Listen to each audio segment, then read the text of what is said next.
Hello, everybody. Thank you so much for joining us on our monthly episode of Living Your Passion. And we're so happy today to bring Angela Bryson in. And she is a yoga instructor and she is the founder of Angels Landing Yoga and Wellness. We're so happy to have you here and tell us a little bit about your passion. So let's dive right into it. And can you tell us about how you got into yoga and kind of where you're at now? Sure. Well, thanks very much for inviting me for starters. Yoga has been consistent in my life pretty much like for 30 plus years. It was something I kind of picked up on. I've always been kind of athletic and active, and yoga was something that I sort of picked up on as a way to, at the time, physically recover from some of the activities that I was doing. So it's always been consistent, but I never really paid attention really to how it affected my mental health and all of those things until later in life when I was faced with the dissolution of my marriage. I'd been a stay-at-home mom for basically that entire time, that 20-year period.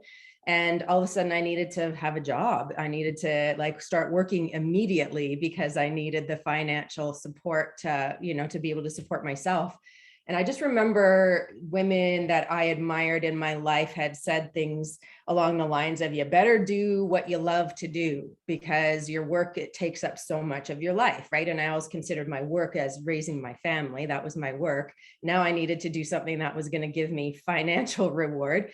So it was kind of like, okay, well, I guess, I knew I liked fitness. I knew I liked to teach fitness, but yoga was the thing that stood out for me a lot. So and then it just kind of, once I made that decision, it kind of fell into my lap almost. Opportunities just kind of came up and I just said yes a lot to everything. And then it evolved into, building and growing and turning into the business that it is today.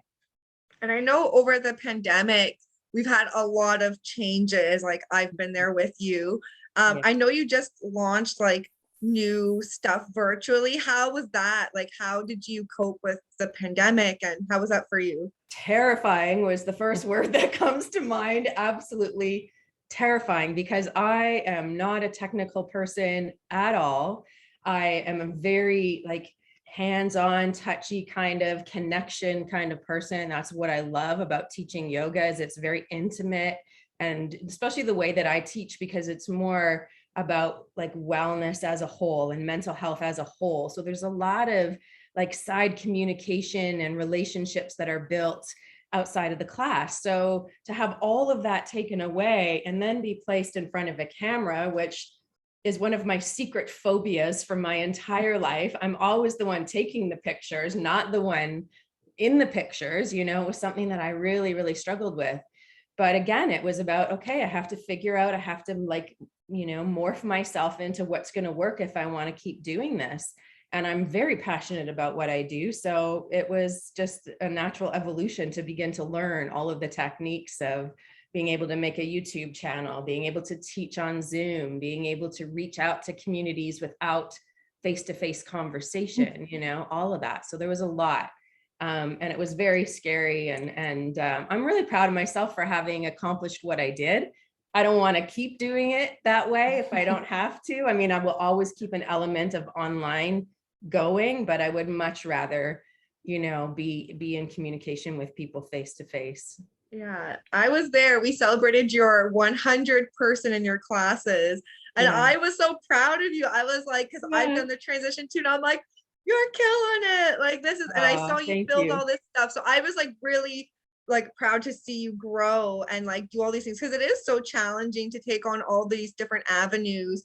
But I think you killed it. I was happy to be there for the virtual ones, but I'm also, thank you. I get what you mean though in person, especially with your classes. I find that there's an energy in the room and I like to share that energy with people. So I'm looking forward to more in-person stuff as we come out of this. Yes, me too.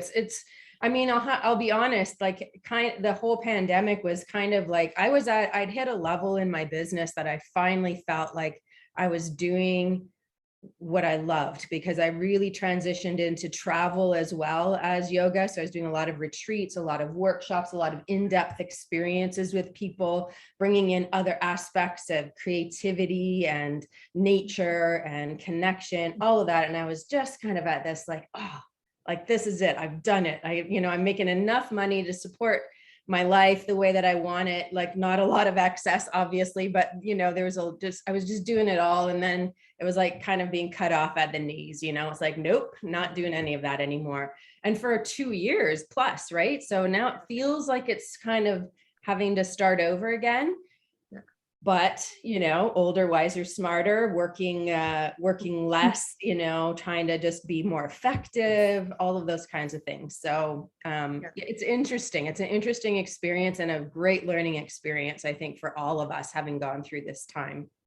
Mm-hmm. So with that said, that you're kind of starting over again. So I'd like to kind of ask, like, what would you be changing to overcome like this next like set of like obstacles or challenges of like reopening and starting again? Because you've already started once before.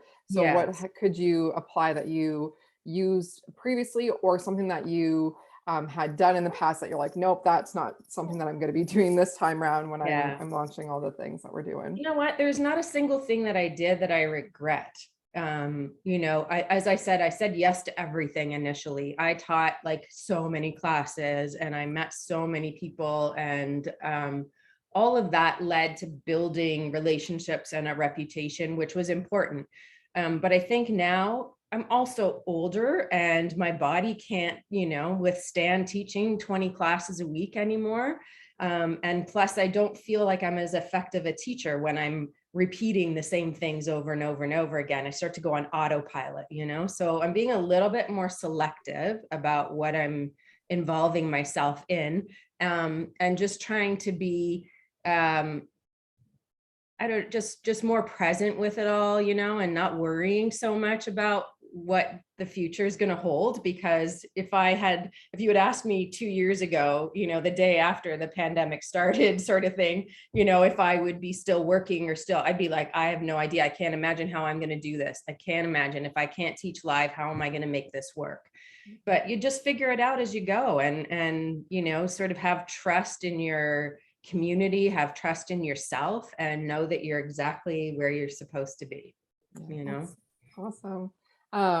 Thanks for sharing that. And with your, like, you've been talking a lot about like that you were able to step out of the living the stay-at-home mom life and living into like a new passion. So I love that you're able to have that transition and change in your life. And could you tell me a little bit about what the best parts about the first part of your life was with doing the stay-at-home mom, and then now with the yoga and working with people outside of the home? What are the best parts about both of those areas of your life? Again, like zero regrets in my life. I, of course, ended up getting divorced from my husband, with whom I raised the family for, we were married for a long time, like 20 years. But I value and treasure the time that I spent raising my family and being a full-time mom. It wasn't a common decision, at the time. Like most women, especially, I consider myself to be a pretty strong woman, a pretty independent woman, but I don't think I discovered that about myself until a little bit later in life. I fell into the pattern of pleasing everybody very, very, very young, and I lived a big part of my life trying to always make sure that the people around me were good. It's like just making everybody happy, making sure everybody was taken care of. And I didn't really take care of my own needs as much as I do now. So loving being a mom, wouldn't change it for a moment, to be there for every single moment of the kids, and not only the kids, but the neighborhood kids, because they would all be around and stuff, because the other moms. So I'd like to support the other moms that were working by being there after school and stuff like that. So like such an amazing time, but it also taught me a lot of things, about relationships with other moms, with other women, some of the struggles that they went through, my own personal struggles, all of those things kind of helped me become the teacher that I am now. So it's like a lifetime accumulation of experiences, not just mine, but those around me, and events that brought me to, being able to understand and help people through some of the trials in their lives that they're going through, because we think it's so major at the time. And then, when we have a little bit of perspective, we realize that, I'm okay now. It's okay. It wasn't as bad as I anticipated. It wasn't worth all the anxiety that I endured to get through each of those moments. So, yeah, I love being a mom, and I love being a teacher. And I think they're kind of the same thing. As moms, we're constantly teaching, and it's just now I have a much bigger family, which is so awesome. Like I really consider myself to be very lucky, very blessed. Awesome. Thank you so much for sharing that. I want to go a little bit into just a little bit of your yoga and the classes, just because I know when I started yoga, I did it for recovery with, I was boxing competitively at the time and I needed to recover. But after doing your classes, it was so much more than the physical recovery. Like it was the mental recovery. And again, like going back to that energy in the room.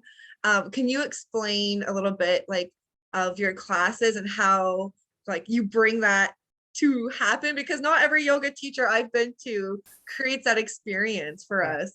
Well, thank you for saying that. And the word energy, I think, is a really important word to describe what the experience is like for me putting a class together as well. And what happened, I was the same as you. Honestly, I practiced yoga for probably 20 years and never thought about what it was doing for me energetically or mentally. It was simply because my body felt good. Right. But I never questioned it. It was like, well, why do I feel good though? Like I could go to any other class and being involved in fitness world too. Like I did a lot of different things. And the yoga was the one thing that I just always was like, I felt so settled and I felt so calm and, all of those things, but I didn't equate it to, the mental part of it, the energetic part of it.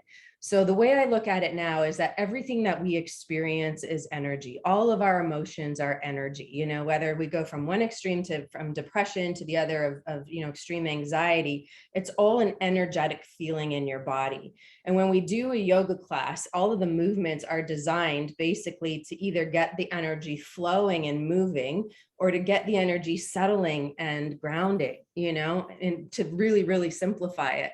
So that's why it feels good. And you don't even have to like understand chakras or, energy systems of the body or meridians or any of that stuff. You don't have to understand it. You can if you want to, but if you give yourself over to the experience of just letting yourself move under the direction and in the community of others, it's a really valuable tool, I think, for life, period. And then you can start to like look at the ways that you react to your practice. If you're judgmental about yourself, for example, you want to be doing all of the hardest postures all the time, and you beat yourself up because you can't.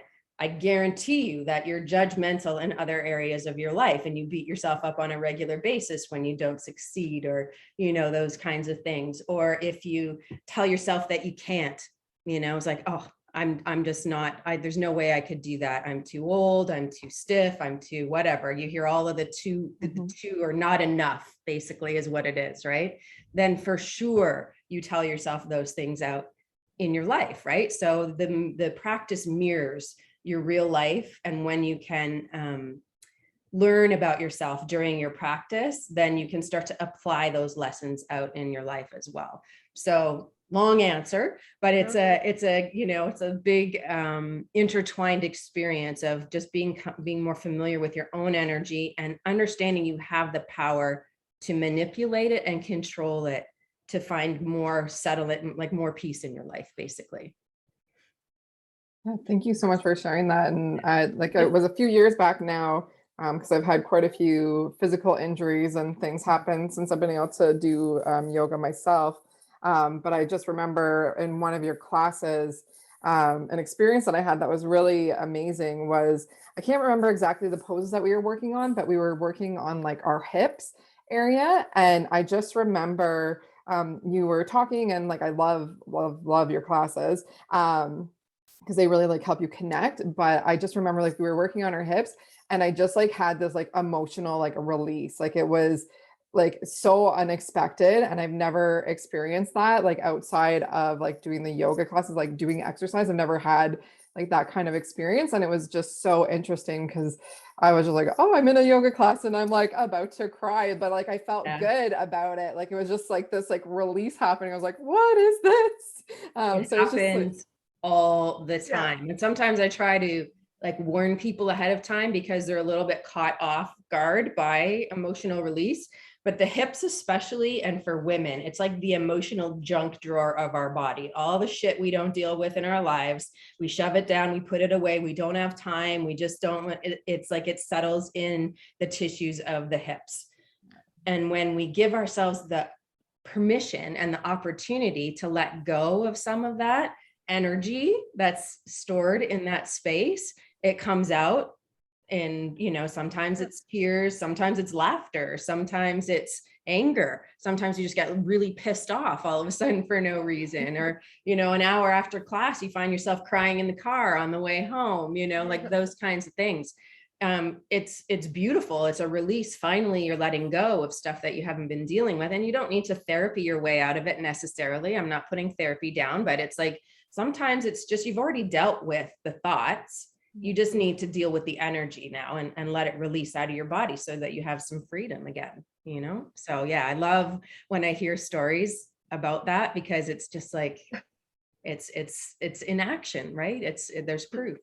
I was gonna say we must have been in the same class, Lindsay, because I tell my clients the same story. When I recommend you, I'm like, we did this hip thing, and like a tear fell out of my eye. I'm like, I wasn't sad, but I was crying, and I'm like, Yeah. it was like a good thing. But yeah, that's so funny.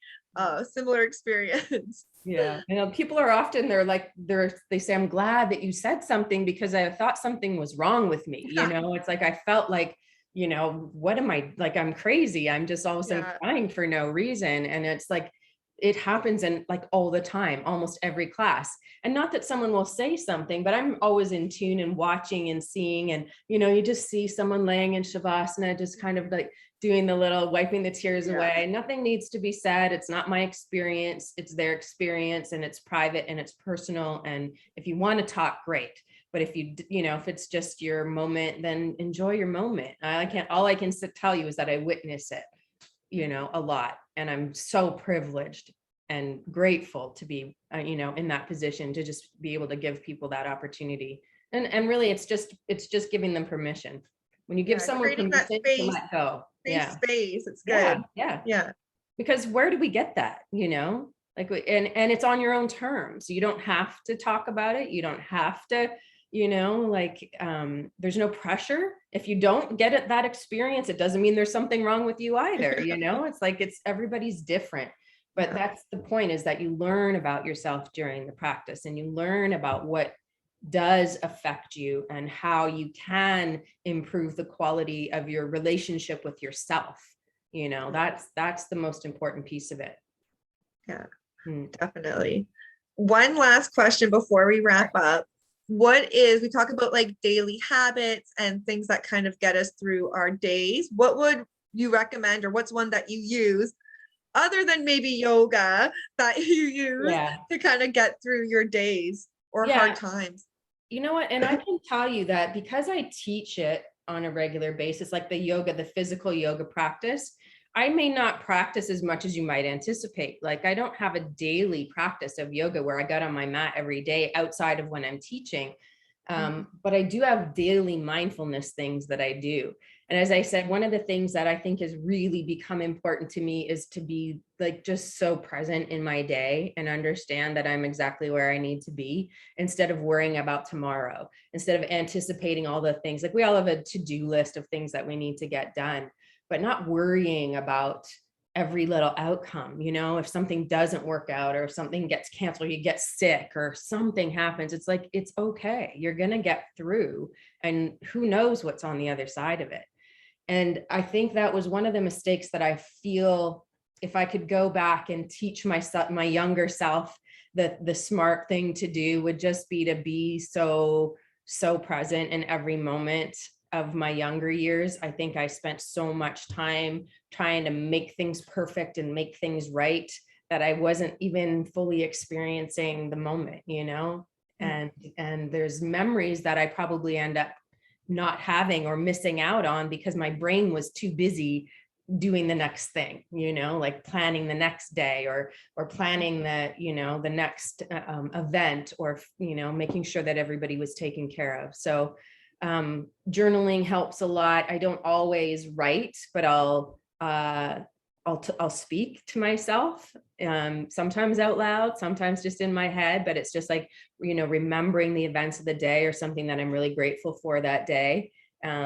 You know, there's times when I'm really feeling, you know, a little bit discouraged in life, that I'll absolutely, the last things that I'll do before I close when I close my eyes at night is think about what I'm grateful for that day. What happened that day that I just, you know, was so, you know, grateful for, thankful for. And then the next day when I wake up, because that's my last thought before I go to bed, the next day when I wake up, it's like, okay, how do I want to show up for today? You know, do I want to show up in that discouraged, sort of despondent sort of energy, or do I want to just be like, okay, bring it, whatever it is, even if it's I need to be in bed all day because I need to nurture this part of myself, then I'll do it with love instead of with guilt or with regret or, you know, any of those things. Like just accepting what is in the moment, embracing it with love and support and compassion for yourself. And then, you know, definitely encouraging yourself to you know, step out of that comfort zone and do some things that excite you and bring you joy. You know, you have to really seek out joy in your life more, I think, than what we do. We're such responsible people in this society, and we do all the things, but we don't always, you know, we don't always get to feel the joy. And I think that would be the last little piece that I would say is like every day, just do something that makes you laugh, make someone else smile, you know, dance around your kitchen while you're making your dinner, like whatever it takes, just find some moments that are just light and easy and joyful. Yeah. Mm-hmm. I really love that. And I also have that gratitude practice. I try before I even like have my feet on the ground in the morning, I have 3 things that I like say, I usually just say it to myself. Sometimes I write it down, but sharing that with myself. And then the same thing before going to bed, thinking about the day and like 3 things or a few things that I was grateful for. And I really love that you were talking about being in the present. And as you were talking about being so in the present, what came up for me was the fact that while you're being in the present, you're letting go of the things that are not within your control, is what I was hearing throughout what you were just saying. So I think that's really important to highlight as like a piece of being in the present as well, because like if you're thinking about the past or the future and you're always worrying, like it's really hard to focus and move forward and being able to just like be sometimes. So I really love that you're able to let go of those like uncontrollables and really just focus on like the here and the now. And being, and it's obviously it's working out so well for you, and like being in your classes and being in your presence. It's just so evident that you are like so aware of like everybody else in the group as well. Like you're like when you're teaching in your classes, like you're in that moment, like you're in with the people in your classes and your students or whatever you want to call them. So I just think that that's really important, and it's very obvious that while you're even talking about it and like knowing how you practice yoga and like your life, it's just so evident that you're able to express that you are living like your passion every day. And it's just so refreshing to be able to see that. And I think it's really encouraging for other people seeing someone that's able to live like that is doable. That is something that is within other people's control, as well as to be able to have that life. So I think it's like very inspiring to be able to see somebody living their life like that. So thank you. Yeah, it's not like it's always like rainbows and butterflies, you know what I mean? Yeah. It's not always easy. But one of the things I was just thinking too is like the word flow. So I teach a lot of flow style yoga, whether it's, and flow, all that means to me is moving from one posture to the next seamlessly. So it just kind of happens. You don't have to think about it too much. And it's the same, like it represents again in your life, right? Because the past is like, if you're trying to hold on to experiences of the past, whether it's memories, relationships, things that didn't go right, whatever, you're holding on and you're not flowing to where the next thing is. You're kind of like resisting, right? And the same as if you're like holding on to the outcome of the future and you're like trying to swim upstream to get there faster to where you want to go. Again, you're not flowing. And just that feel of flowing through life is so much easier. You know, there's so much less resistance and fighting for the future. It's just like, just go, you know, like put your time in, put your work in, you know, cry the tears when they're there, do what you need to do, but just kind of let it be more natural and easy and flow through it instead of trying to control everything all the time, because we can't, you know, and that I think is, if you can just put that image into your mind of flowing through every day, every year, every stage and phase of your life, I think it might be helpful just to, you know, get through it in a way that's more pleasing and enjoyable. Yeah. Mm-hmm. Yeah, that's awesome. Thank you so much, Angela, for This has talking been with us. We just want to let our audience know that you have so generously offered a free virtual class. So to access that, you guys can we're going to put her information in the comments below, her email and website, so you can always check that out. And then I know, Angela, you said you had some really cool workshops coming up. So can you just tell us a little bit about that before we go? Sure. So if you go to the website, there's going to be the online classes. You're welcome to just register for any class that you like. I'm going to be adding some more on within the next week or so, because I'm only up until almost the last week of April with the classes. So there's going to be new ones.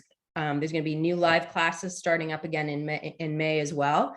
And then I'm also doing a couple of workshops, which I will be posting by the end of this week. One of them is really cool. It's going to be on pelvic health and bringing back feminine energy for empowering women again. So I'm partnering with someone who's a pelvic health physiotherapist, and she works a lot with pre and postnatal, perimenopausal and menopausal women. So the different, you know, ages and stages of life and what happens in your body in ways that we're not always really comfortable talking about, especially people maybe a little bit more in my generation, a little bit older. It wasn't really comfortable for us to talk about those topics, you know, but I think it's across the board for women. So she's going to do that. And I'm going to do a meditation all about being more comfortable with your body during that workshop.